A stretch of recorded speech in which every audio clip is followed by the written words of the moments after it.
Hey everyone, I am here with my promised Q&A, and I got a bunch of questions on Curious Cat, and I'm going to do my best to answer them right now. The first question: after your brilliant video on Dave Rubin, thank you, there have been a number of other great video analyses covering other aspects of why he and his show are so flawed and dishonest. Now that Rubin's been covered so well, do you think Joe Rogan should be next to receive this treatment? The Sirs did a video on his show being the start of an alt-right pipeline, but otherwise there's been very little from leftist YouTube criticizing him and his show directly, mostly just of individual guests on it. The real difficulty with covering Joe Rogan is that he has so much content. It would take literally thousands of hours of listening to his stuff to get a sense of what his show is about and how he's evolved and changed over the years. Personally, I don't have the time to invest in this. If I could come up with an angle to tackle this, I would be interested in doing that. But until I come up with that angle, which would mean a more focused and narrower domain when it comes to the Joe Rogan Experience podcast, sadly I'll have to pass on this for now. But who knows what the future will bring, and if I get that right angle, I'll go for it. Next question: is municipal tap water in Canada drinkable? Yeah, generally speaking it is. In any major city you can drink the tap water and you'll be just fine. That's not always true if you live on a reservoir of some kind. This typically affects more remote areas of Canada, and I don't know too much about this subject. The debate is generally framed as a mix of governmental incompetence and corruption within the tribal system. The government's treatment of Indigenous peoples in Canada has generally ranged from bad to awful. If you're in Toronto, Montreal, Vancouver, whatever, you're going to be fine. Next question: what are your thoughts on the state of educational television in Canada? I live in Alberta, and recently our CTV2 affiliate, originally an education channel for the province, stopped airing their educational programming.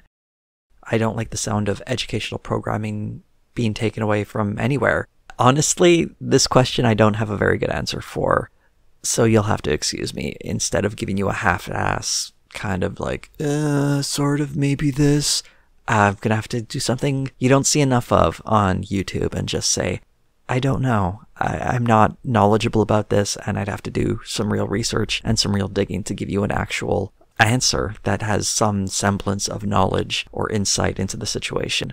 Shooting from the hip about a topic I know very little about is just something I don't enjoy doing. And I think it's something people should do way less of. Way less of on YouTube. Next question: will you remember us when you're famous? I don't think I'm ever going to be famous, and I kind of like that. There are a lot of good things that come with fame. Usually some sort of financial stability, a lot of opportunities to do exciting and new things. And I'd rather have all of those perks and none of the downsides. Fame isn't really a goal with this. But if I do become famous, of course I will remember you, anonymous question asker. How could I forget? Opinion of the Polish-Lithuanian Commonwealth. Remember what I said about not commenting on things I don't know anything about? I know nothing about this. The only sentiment I could possibly offer here is that I hope this Commonwealth does right by the people of Poland and Lithuania. I'm going to not talk about it. Otherwise, I'm going to be like Dave Rubin with his commentary on Bolsonaro and his getting rid of the SJW stuff. No one needs that. No one needs that on YouTube. Next question: why are my YouTube recommends so terrible? I'm guessing you watched a single video by, I don't know, Sargon of Akkad. Maybe you watched a quartering video. That usually kills your recommendations, and suddenly you're down this grotesque anti-SJW rabbit hole. It's the YouTube algorithm. It's pretty garbage. I have a separate YouTube account I use for my research, so it's got the worst recommendations, which helps when I'm researching a video, but whenever I'm watching my own stuff, I log into a different account. Why would I waste time logging into an account that's just going to give me garbage videos? I'm glad people stopped making those Captain Marvel videos, because my recommendations for about 2 weeks after I made that video about Get Woke, Go Broke being a lie was just angry, stupid, oh, Captain Marvel's gonna fail videos. And by the way, quick callback to that video, how much money did that make on its opening weekend again? Oh yeah, like nearly $500 million. So Get Woke, Go Broke my ass. I usually don't take a victory lap, but damn, that one felt good. Next question. Dear Jose, besides running a YouTube channel and correcting skeptics, what other passions do you have? Favorite subjects in academia? Talents? Hobbies? Thank you for making this content and congratulations for 2,500 subscribers. Thank you for the congratulations. And that's 4 questions, but since you're so nice, I'm going to answer them all. Other passions. I'm a pretty avid reader. I read a lot of different types of fiction. I'm a big lover of the arts. I love creative writing. I have not done nearly enough of it recently. I did a little bit today. It felt good, although what I created was crap. But that's the creative process. I was trying to teach myself to draw for a while. That didn't go so well, but I can make decent things. I also love traveling. I've been to quite a few places now. Currently, my goal is to see every continent on the planet except for Antarctica because of the ecological impact of tourism on that continent. Favorite subjects in academia, probably English literature. I studied it in university and adored it.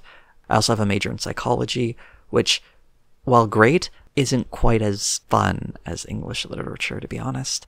Talents. I used to sing. I played a few instruments, never any good. Maybe writing, I guess. That's kind of a talent. Hobbies. I do play a few video games, although not nearly as much as I used to. Having a boring life, that's my hobby.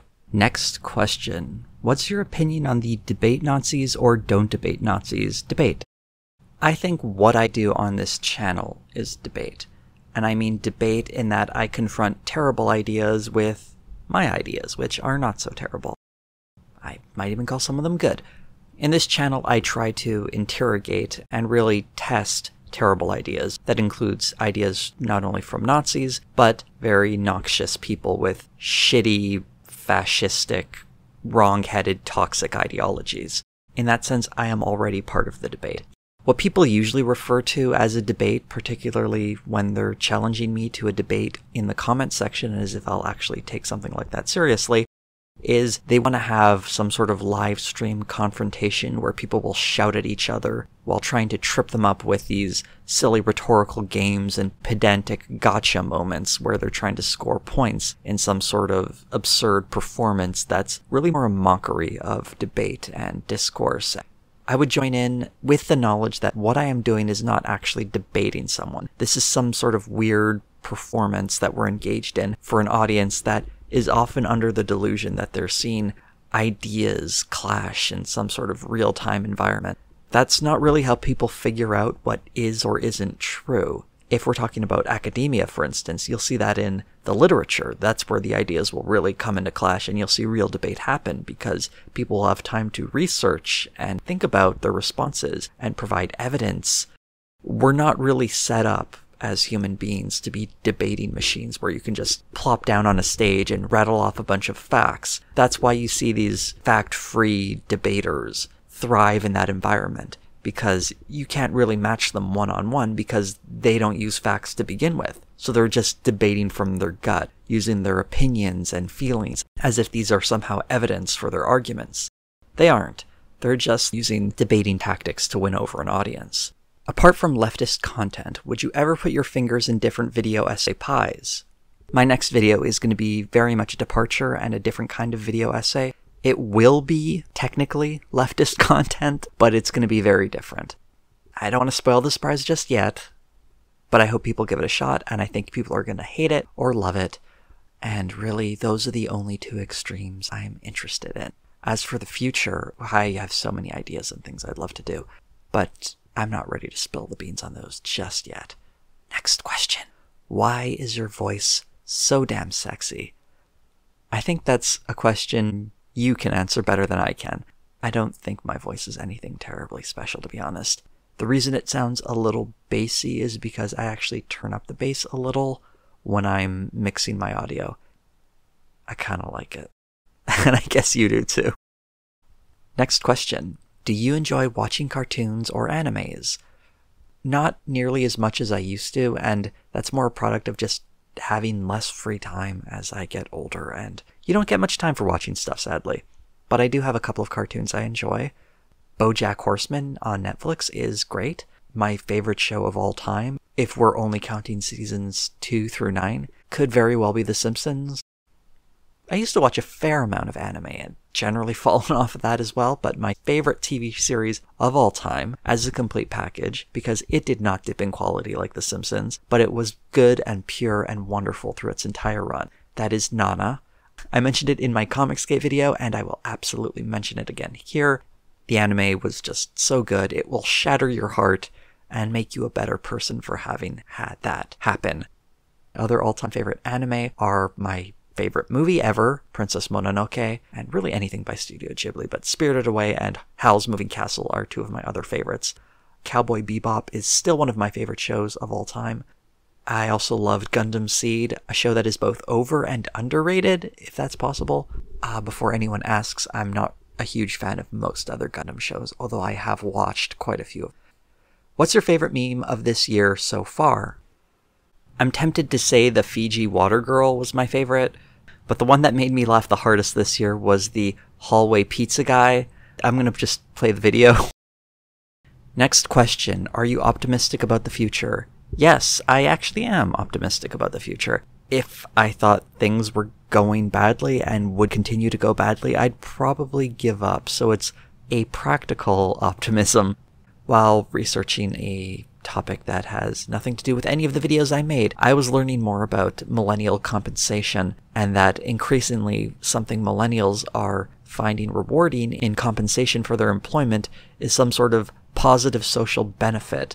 Instead of just asking for a higher salary, they also enjoy compensation that includes an employer that will donate money to a worthy cause or institute programs that give back to the community.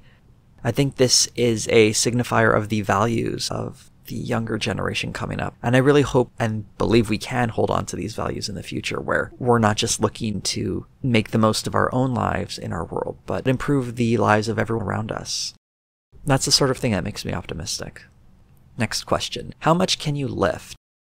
So I only really use dumbbells, and for those I'm currently at 22.5 pounds for each dumbbell, which is okay, I guess. I don't know. I lift weights maybe twice a week. I'm not super into it, to be honest.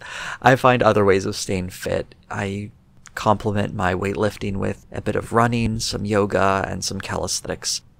Last question, and it's a good one. Do the needs of the many outweigh the needs of the few? Yes. Yes, they do. They also outweigh the needs of the one. That's a Star Trek reference for everyone who doesn't know that moment in Star Trek where Spock sacrifices himself to save everyone. And it's pretty sad. I'm more a fan of Star Trek The Next Generation, but the original series still has its own charm, and I kind of love the hokiness of it. What a way to go out on a Star Trek reference. Thanks to everyone who submitted their questions, and if you realize you suddenly had a question for me and you wanted me to answer it, but just you didn't submit it, you can still ask me a question. Just submit it on Curious Cat. If you love the work I'm doing, consider donating to my Patreon. Those who donate $5 or more will even see their name in the credits for not the next video, but the one after that. I kind of explained it in the previous video if you want more details, but if you're the sort of person who loves seeing their name in credits, this is your chance. And if somehow this is the first video of mine you've ever seen, I've got plenty of other videos on this channel you can check out. And they will tell you what I'll tell you now. If you like any of my videos, including this one, you can subscribe, like, comment. Also, you can follow me on Twitter, and thanks for watching.